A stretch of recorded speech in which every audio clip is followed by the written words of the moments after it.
Your love is the best part, love is the best part. Your love is the best part, love is the best part. Even if it all falls apart, your love is the best part, love is the best part.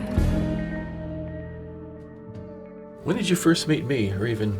In a little Bible study in Dana Point Community Chapel. Uh-huh. I didn't even know that. What? You were teaching. I was teaching a Bible study? Yeah. And you came back? I think I came back. I don't even know when you first saw me. That's when I first saw you. I was engaged to another guy who I'd led to the Lord. I was really in love with him, but God spoke to me and said, one day I was in chapel, it was 6 weeks before my wedding, and the Lord said, you can't marry him. And I remember just bawling like a baby, sobbing my guts out in this little chapel at Vanguard University, SCC. About 3 hours crying out to God. Well, here's the ring, I took off the ring, I laid it on the floor, and I just said, I just want to follow you. And so God, without me knowing, had picked out Rolland for me. And we went out to lunch once, and That's we enough. talked a lot. We prayed together and we talked, but we went to lunch once and got married. Wow. So yeah. After one lunch date, you guys got married. Yeah, one lunch. Chinese lunch. Well, there's a little bit more to it than that. Tell the story. Tell the story. I was so hungry for God that I gave up a huge church, Calvary Chapel. It had 25,000 people coming through it every week. They had a 1,500 member college and career ministry. And I just got tired of it. I had a great social life. I took out lots of people. But I just got tired of girls that just screamed at Christian concerts, and just wanted to see if they could go to the disco and still be saved and all this stuff. And they wanted cars and fine dining and, lots of stuff, Yeah. And I just didn't know there was a girl that just wanted Jesus. That's all I wanted to talk about.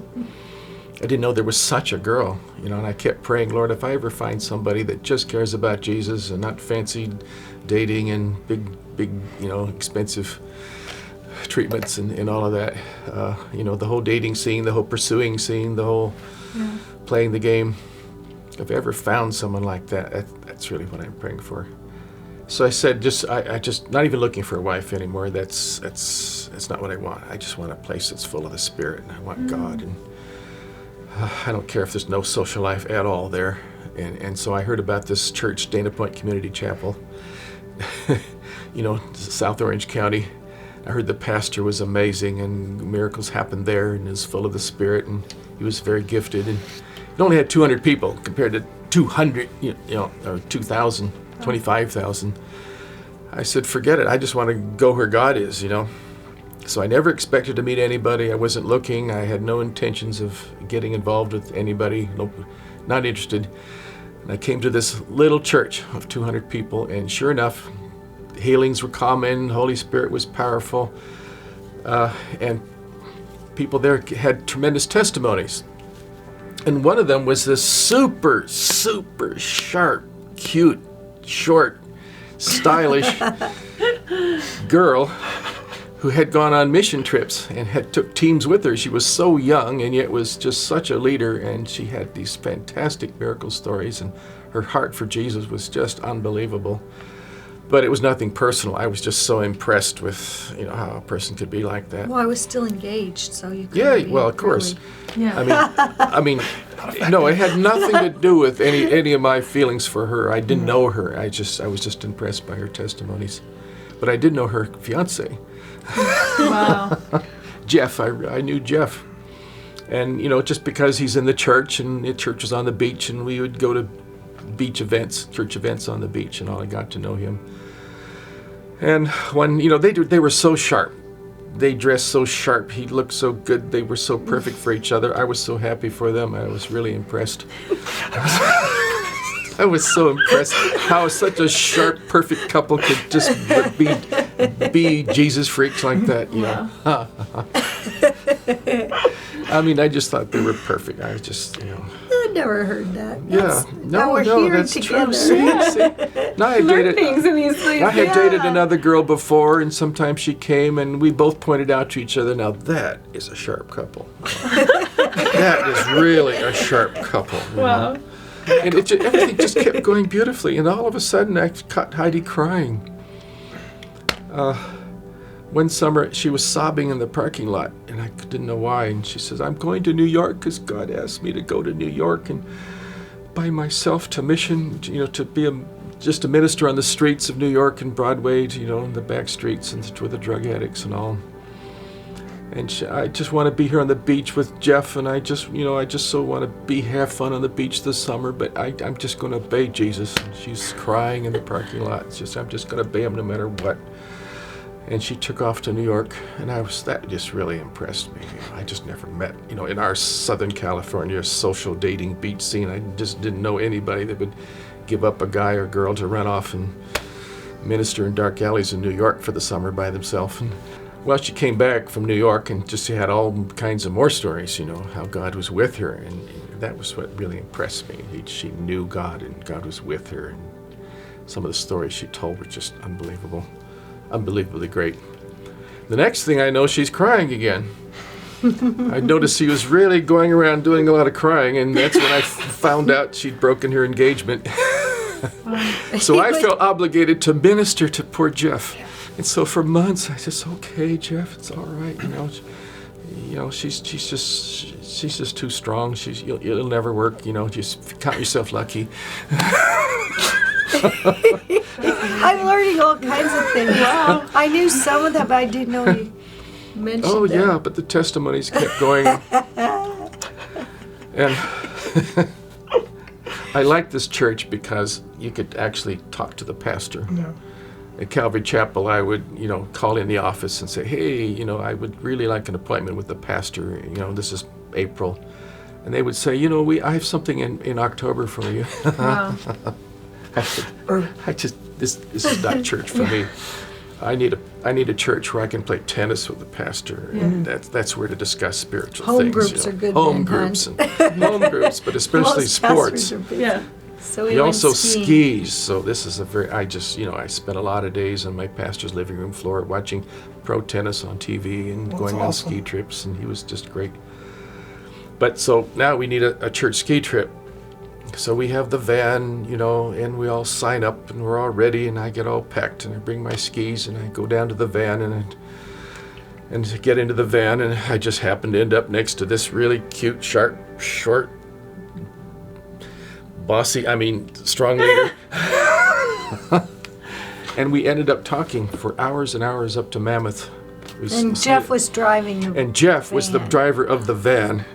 And we're in the middle, wasn't sitting next to impressed. each other. Wow. And Tangled. Heidi was crying because she just had another big run-in with her mother. And, you know, she and her mother did not get along at all after what happened to her after her conversion. So full of the Spirit. Her mother thought she was nuts and a lot of other things.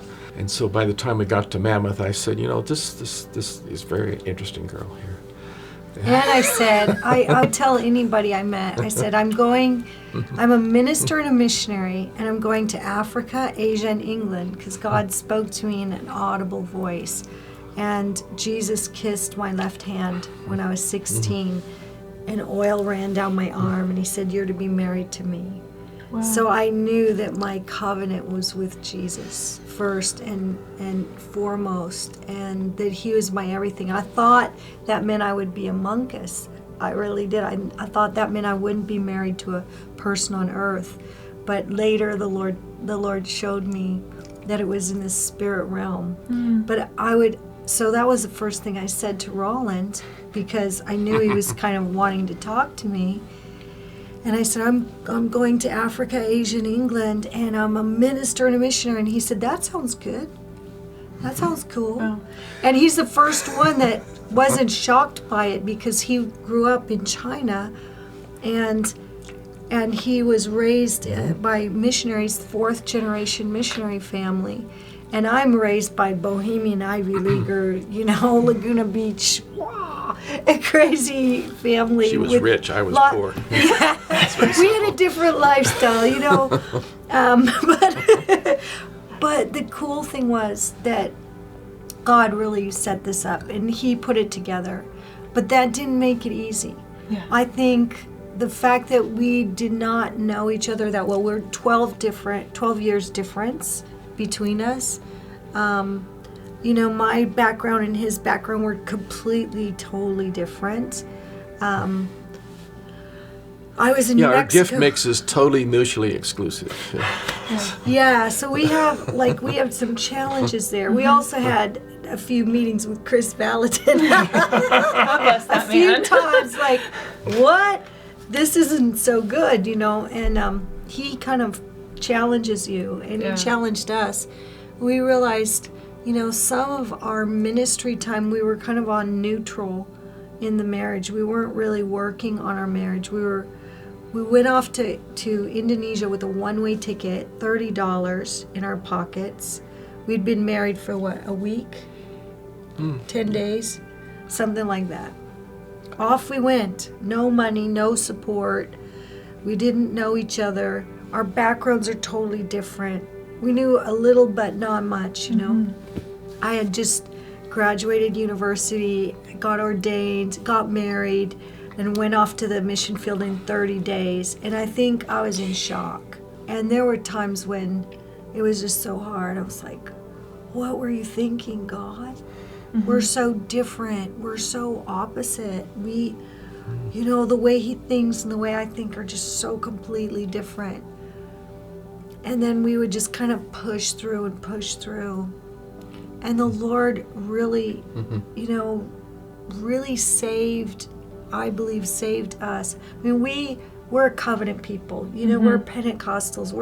There's no way divorce isn't in the, you know, in the cards there or whatever. Right. In fact, you don't even play cards. We're you know, we're good Pentecostal, you know, stock. Well, I was completely the opposite, but when I got saved, it was all holiness and purity, and you would just don't even talk about not being in covenant. Right. But I was probably like you were a bit. I was kind of emotionally shut down. Yeah. And I was really just like, well, I would never separate or get divorced, but in my heart, I was shut down. And we went to, because we were radical in missionary work. Radical, weren't we? We just worked really hard. Oh, yeah. We didn't stop. We didn't take a day off. Did we ever have a vacation? 20 years? I don't think we've ever had a vacation all by ourselves for But we're more than a doing week. it. So We're about to go. That's great. 9 days. We're good. going on a vacation. We've been married almost 34 years. Wow. It will be our, 34th 34th, anniversary. yeah. We're going, When you're there? yeah, Wow. we're going on a vacation. well, this all raises a huge issue, and that is the relation between your connection with God and your connection with each other. Right. You know, I knew right at the beginning, because of her devotion, her radical devotion to Jesus, and the way Jesus told her he would be her husband and all, that I would never be, or nobody would be her first boyfriend besides Jesus. That was just a given.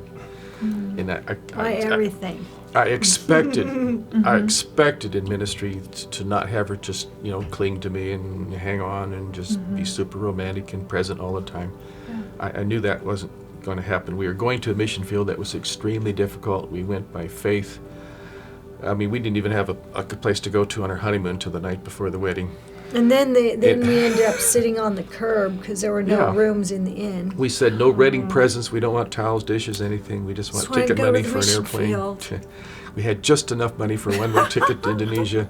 So even if we were totally compatible and everything, it was so stressful, you know. Right. And it was just challenging to the extreme. But So Toronto is where everything changed. that's years later, yeah. Years later, everything changed in Toronto. We've How did been you like hold together for all those years? covenant. And Just you know were just what? hanging on to the promise. Some people never thought give of up divorce, to- murder, maybe. No, seriously, I think we have some good foundations there. I think some couples are like, oh, that's just cruddy. I'm not doing it. The fact is, I'm glad we held on because God did come through and God did give us incredible breakthrough and love for one another and connection. But had we not had those roots and those, we're not going to give up. Yep. We would have given up. And I think young couples need to know, divorce is not an option. That's right. Connection is an option.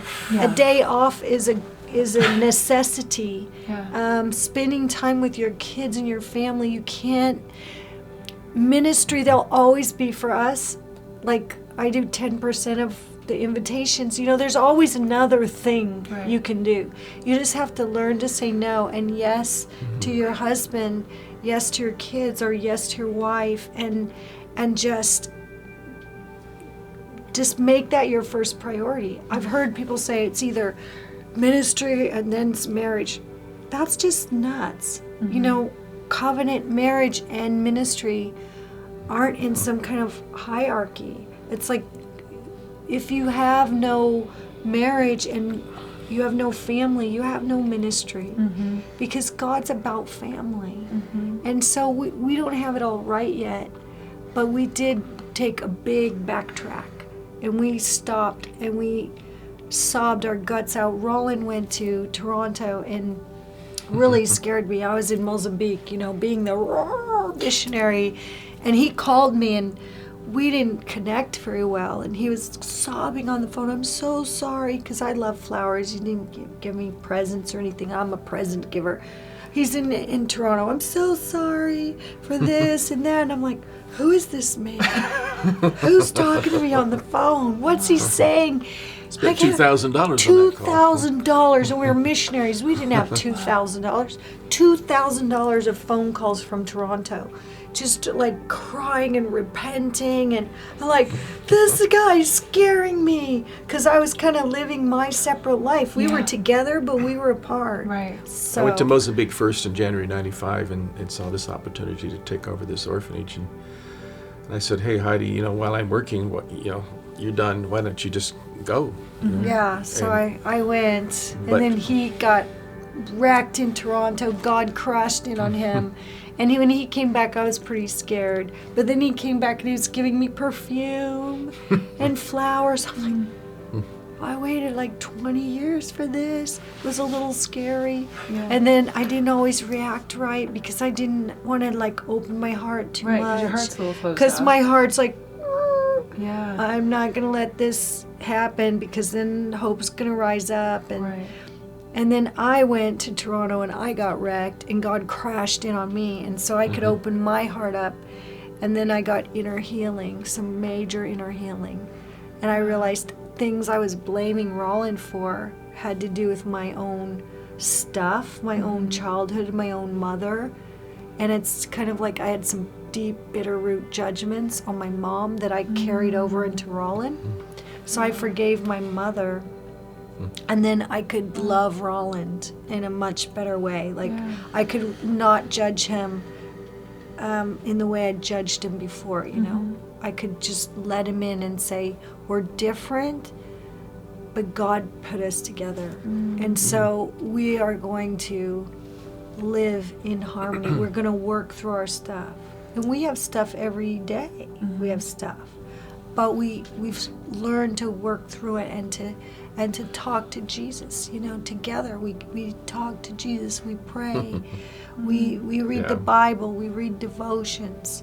Well, we're finding out, as we should already know, that if you love somebody, you have to carve out time for them. Yeah. You just Carve don't it wait out. for this free time to show up. No marriage can survive if you're super needy. If you're, looking to your spouse for what only God can give you in the way of security and love, and Jesus just has to be You're enough everything. and everything. Otherwise, you'll wipe out your spouse. It's true. That's great. Cling Yeah, to you can't- Jesus. Your spouse cannot be your first love. She just can't. Jesus has to be your first. He has to be enough for you, and only in that way can you be free and love her for who she is, and not be demanding and wish she was different and all of that. So Amen. then you can cling to each other. Thank you guys. Bless you guys so much. Can we just...